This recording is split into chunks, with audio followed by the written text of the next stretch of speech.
near Steinhatchee, Florida, tropical storm Debby now has made landfall this morning. It was a Category 1 storm when it hit, and the small community roughly 20 miles from where Hurricane Idalia crashed ashore less than a year ago. Good afternoon to you. I'm Jeff Hogan. And I'm Renee Chu. Thanks for joining us. Storm surge is expected to be the biggest threat for Florida with 6 to 10 feet, and record-setting rain could pummel coastal Georgia and South Carolina as the storm heads north toward us. We have team coverage of Debby, but we begin in the WRAL Severe Weather Center with Elizabeth Gardner and where Debby is now. The storm will continue to move slowly to the north and east across Georgia, back out here into the Atlantic, and then past Charleston and up toward North Carolina. At least the center of circulation will. Look at this. The center of circulation, though, is down here just southeast of Tallahassee. Look at all the rain that's out in front of it. It stretches all the way up through South Carolina, pretty much to Myrtle Beach. So there's a lot of rain on the north side of the center. And so we're not going to be talking so much about the center going forward. We're going to be talking about all the rain that's stretched out ahead of it. Right now, it is moving northeast at 8 miles per hour. It still has winds at 70, so it's a strong tropical storm at this point. So for Florida, they're still going to have some potential with trees down and tough travel because of those strong winds. But as the storm moves northward, those winds will weaken, and this is really going to be all about the rain. It's going to be a slow mover as it moves across southeast Georgia. It's going to have time to dump a lot of heavy rain. You can see by the time we get to the day on Thursday, it's moving past Charleston and then eventually up past North Carolina. This is 8 a.m. on Friday. That's 8 a.m. on Saturday. So we're going to be dealing with this system for quite some time, possibly all the way into the day on Saturday. We now have tropical storm warnings all the way up almost to Myrtle Beach along the South Carolina coast, and we may have some tropical storm warnings along our coast. But again, this is mostly going to be a rain event. For our viewing area from the Triangle area northward, 6 to 8 inches of rain, and our southern counties 8 to 10. It's going to be 10 to 16 down in Wilmington. But there's going to be a patch where we could end up seeing as much as 20 or 30 inches of rain. That's mostly going to be for South Carolina. We'll take a closer look at that coming up in just a little while.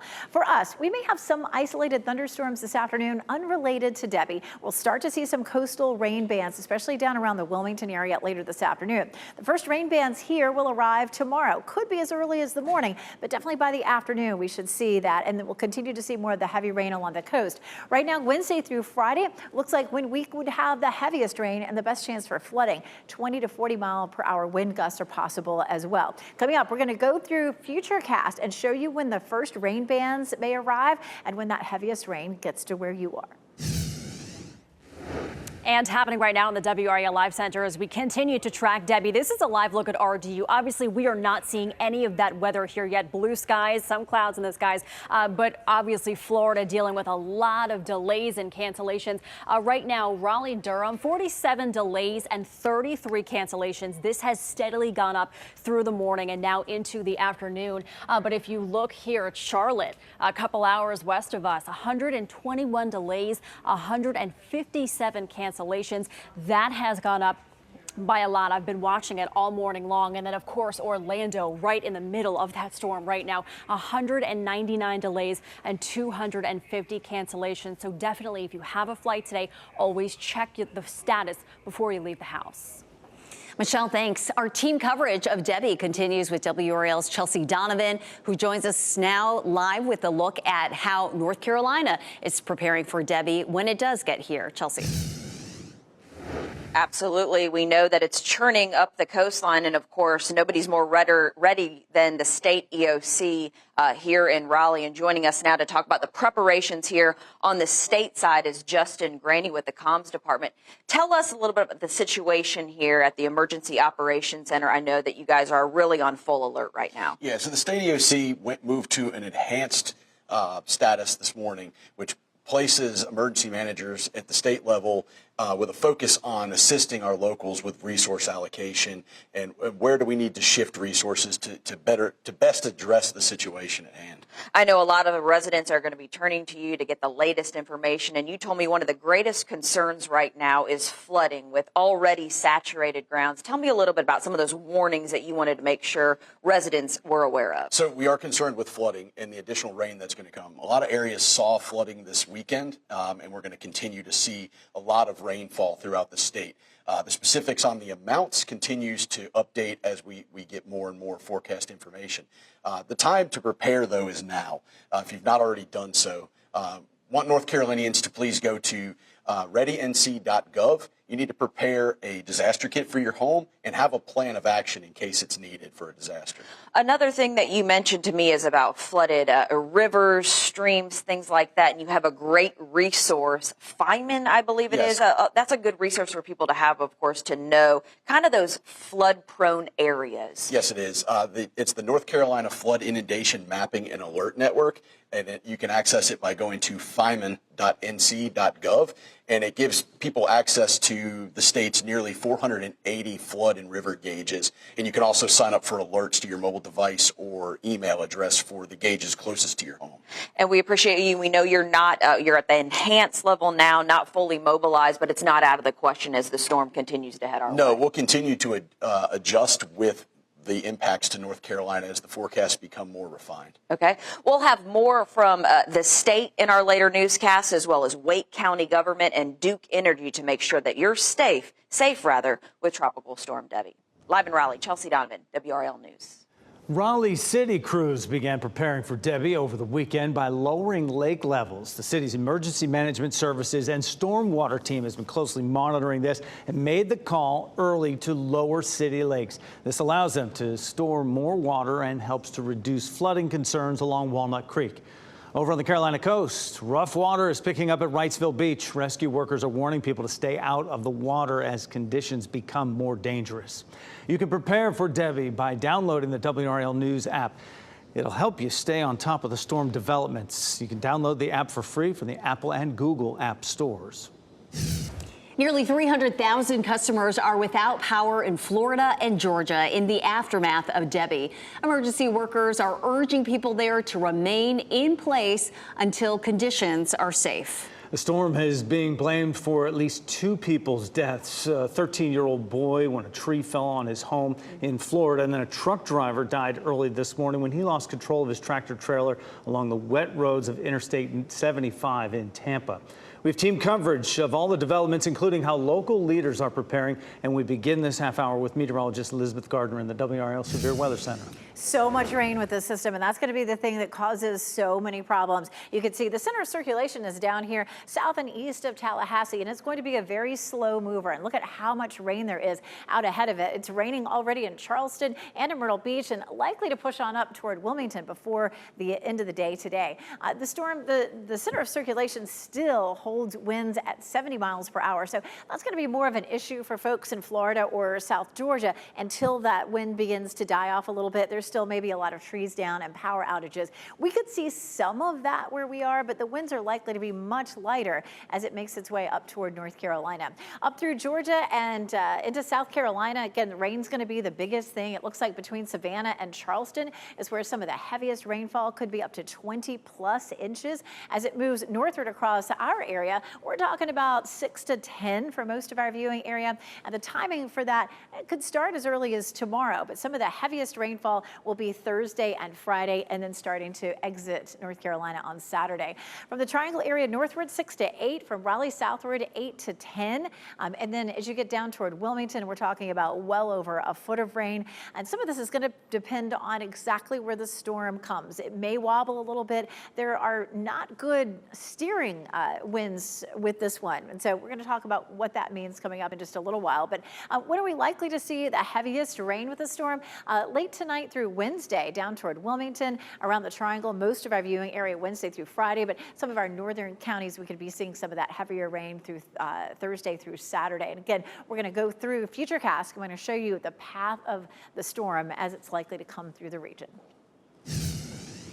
Elizabeth, thanks. Debby is expected to dump about 9 inches of rain in some of our southern counties. These are areas that took a tremendous hit during Hurricanes Matthew and Florence. WRAL's Gilbert Bays covered both of those storms. He is live at the Cape Fear River, where emergency workers are keeping a close eye on the river level, 1 gauge of this storm, as we're expecting flooding here.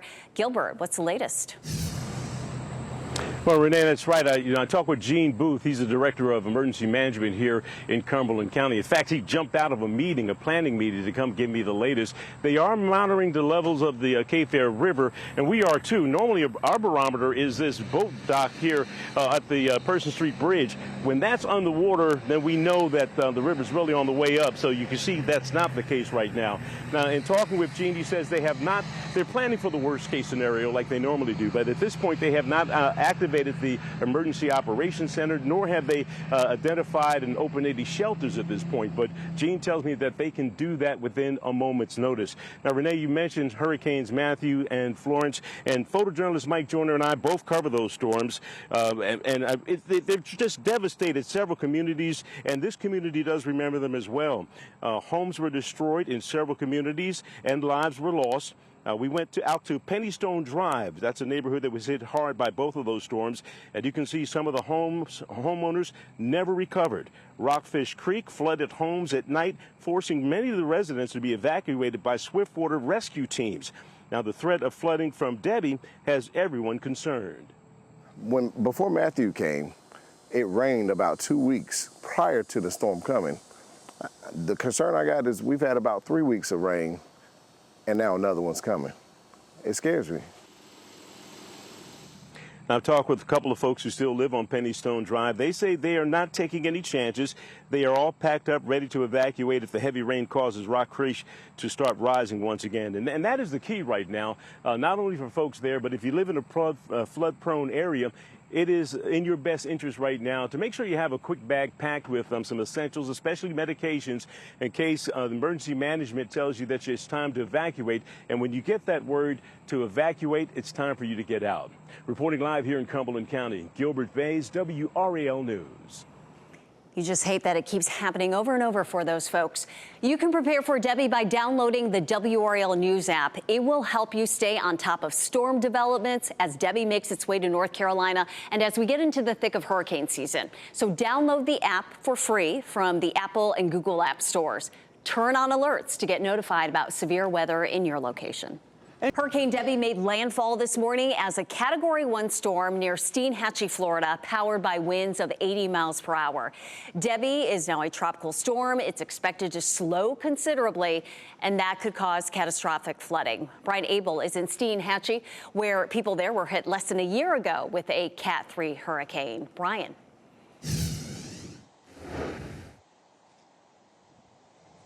And now they are being hit again. Even though Debby is now downgraded to that tropical storm, we wouldn't be able to tell here in Steinhatchee because we are still getting pummeled with gusts of really strong winds. We're seeing wires down as well. And also this storm, it has unfortunately now turned deadly. A 13-year-old boy in Levy County, Florida, killed when a tree hit his mobile home. Hurricane Debby, it has made landfall near Steinhatchee as of 7 a.m. this morning. Fourth and fifth generation Floridians, the McDavids, have been through their fair share of storms, including last year's Category 3 Hurricane Idalia. A lot of wind, sporadic rain. You can get huge rainfall. The worst scenario is for it to sit offshore for about 3 days and dump, 50 inches of rain or something. Unfortunately, that's a scenario that looks to come to fruition with this storm. Hurricane Debby made landfall Monday morning as a Category 1 storm in Florida's Big Bend region after strengthening overnight. The storm is expected to slow to a crawl and unleash potentially historic rainfall in Georgia and South Carolina over the next few days. Rainfall is expected to be around 20 inches in the area of Savannah and locally possibly even more. They're calling it a 500 to 1,000-year storm. And so with that, we're extremely concerned about flooding. Flooding and high water rescues were underway Sunday night in the Tampa Bay area as Debby closed in on Florida with hurricane-force winds and heavy rains, signaling more of what's to come. Now that Hurricane Debby is making landfall, the most important thing to do is to just protect yourself and protect your family. And more than 200,000 customers here in Florida are without power, Steinhatchee included, at least where we are at. And we are seeing the water levels continuing to rise, and that flooding, that really is going to be the concern moving forward, specifically Charleston as well as Savannah, where the mayor of Savannah issuing a curfew for tonight beginning at 10 p.m. until 6 a.m. In Steinhatchee, I'm Brian Abel reporting. All right, Brian, thank you. And Elizabeth Gardner has a closer look at the scope of this storm. That slow motion, Elizabeth, could turn out to be the biggest problem. Definitely, because there's so much rain with this system. The faster it moves, the less rain we'll see. But this is going to be a very slow mover, so it's going to sit over the same area and continue to bring heavy rain for days. And so that makes us think about storms like Florence. It sat over Wilmington for days, wandered around toward Myrtle Beach, and we saw catastrophic flooding from that. Parts of the southeast are likely to see catastrophic flooding. It looks like much of that would be into South Carolina, but some of that will depend on exactly where the storm ends up. It doesn't have strong steering currents, and so this one's going to be a little bit tougher to forecast exactly where it's going. So we're going to be talking about that for sure. Right now, still winds at 70 miles per hour. It's moving northeast at 8 miles per hour. So it started to slow down earlier this morning. It had winds at 12 miles per hour. Now it's slowed to around 8, and it may slow even more as it's moving across southeast Georgia. It's likely to pop out into the Atlantic, maybe regaining some moisture, maybe not a whole lot of strength. 8 a.m. on Friday morning, likely to be crossing into North Carolina, and then by 8 a.m. on Saturday, moving on up into Virginia. Remember, most of the rain with this is going to be out in front of it. Here's a look at Futurecast, and you can see plenty of rain with this. We're going to start to see some rain bands possibly late tonight, but definitely into the day tomorrow. And then as we get into Wednesday and Thursday, we'll see even more of that rain, more of those rain bands moving into North Carolina and bringing us that flooding potential. You can see another look at this, and you can see the red and yellow areas. That's where the rainfall is likely to be heaviest. The coast of South Carolina and parts of Georgia are going to be the hardest hit, but we'll have our fair share of rain too as well as we get into late Wednesday, Thursday, Friday. Take a look at this. This pink shaded area here in South Carolina is going to be at least 20 inches of rain. The yellow area is going to be about 15 inches. And of course, that brown area is going to be up to say 7 or 8 inches. We're looking at 6 to 8 in our northern counties, around 8 to 10 in our southern counties, closer to Wilmington. It could easily be a foot or more of rain, and then you get into South Carolina along the coast, and we're talking about even more, 15 to 20 inches. This is a look at our flood risk. It's right now currently a medium risk for most of us, but our southern counties under a high risk, and then from Wilmington southward, it's an extreme risk for flooding, and that stretches all the way down into Florida. So this is a look at our local impacts. We're going to see on and off rain starting late tomorrow or during the middle of the day tomorrow as we see the rain bands coming through. If you've lived through one of these storms, you know how it goes. It'll rain for a little while, then it stops. It rains for a little while as the bands come through. So we're a medium to high risk across our viewing area for flooding. 20 to 40 mile per hour gusts as we get into Thursday and Friday as the center of the circulation moves closer to us. And we'll also have the potential for tornadoes possibly at that time. It's more likely once that center of circulation gets closer to us. Let's talk about what's happening right now. Just some tiny showers. Did you run into one yesterday? I did, and it was just dumping heavy rain. We could see that again later this afternoon. A couple of pockets of some very heavy rain, but it will be just pockets. We're not looking at anything widespread for today. Mostly cloudy already. We're not likely to see a lot of sunshine until this moves on out, maybe by Sunday. 86 is our temperature, and our dew point is 76, the very heavy air mass with us. As we get into some of those heavier rain bands Wednesday and Thursday, our temperatures will be a little bit cooler as we drop into the low 80s. Coming up, we're going to talk more about what's going on with those steering currents and why it's not helping to move the storm along. New cutting-edge technology is helping researchers track hurricanes and learn more about the powerful storms. It's called Sail Drone. It's 23 feet long. It's packed with cameras and sensors, and these drones are sent sailing right into the storm and can withstand powerful winds, even 50-foot waves, giving scientists a view of hurricanes they've never seen before. It sends data back in real time, including wind speed, wave height, and ocean temperature. This data collected from inside the storm itself will make forecasting even more precise. So it's all building up to improving forecasts, improving predictions to help give people more preparation and more lead time warnings. The drones are wind-propelled and solar-powered and can remain at sea for up to a year. 11 others like it will be deployed this season from hurricane zones in Florida, the Virgin Islands, and here in North Carolina. More lead time warnings that will be key to keeping people safe when these hurricanes come. And of course, we're watching closely Debby, now a tropical storm with North Carolina in its path. Meteorologist Elizabeth Gardner in the WRAL Severe Weather Center to walk us through the impacts we could see and when. Let's start with a live look at Wrightsville Beach, and everything looks pretty quiet. There are a lot of people out. It is gray right now, but there's no rain there at Wrightsville Beach. The surf looks a little on the high side, but certainly doesn't look like it's one of those just angry seas just yet. What you will note, though, is starting now, you don't want to get in the water. The rip current danger is only going to increase, of course, as Debby continues to move up the East Coast. The heaviest rain right now is northern Florida and parts of Georgia, but we're seeing some fairly steady to heavy rain across parts of South Carolina, all the way up to Myrtle Beach now. We'll likely have some rain bands moving into the Wilmington area, including Wrightsville Beach and Carolina Beach over the next 3 or 4 hours. This is a look, of course, at the forecast track. You notice that the symbols are fairly close together, in some places closer together than we typically see, and that's an indication of the slow movement of the storm, and that's why we're likely to see so much rain with this. Some of us remember Florence as it moved from the Atlantic and just sort of halted here around the South Carolina, North Carolina line, not too far from Wilmington and Myrtle Beach, and boy, just dumped and dumped rain for several days. This is going to feel a little bit like that, and the heaviest rain likely to be from Georgia into parts of South Carolina. And we'll have our share of some very heavy rain that could cause some flooding, but it looks like it'll be a little bit worse down to the south as the storm is moving a little more slowly. Now, in terms of the motion of the storm, these storms are pushed along by upper level winds, and in this case, this storm doesn't have much of an attachment to upper level winds, so this one's going to be a little trickier than some others in terms of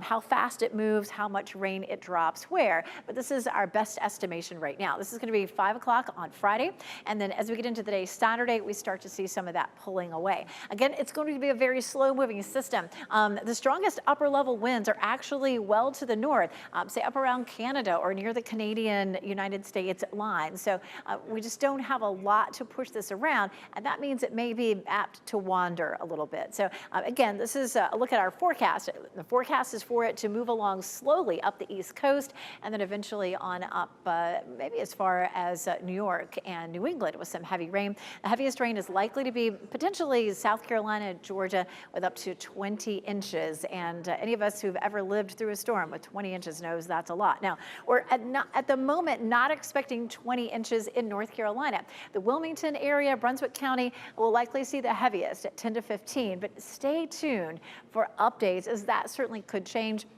We're looking at anywhere from 6 to 10 inches across our viewing area.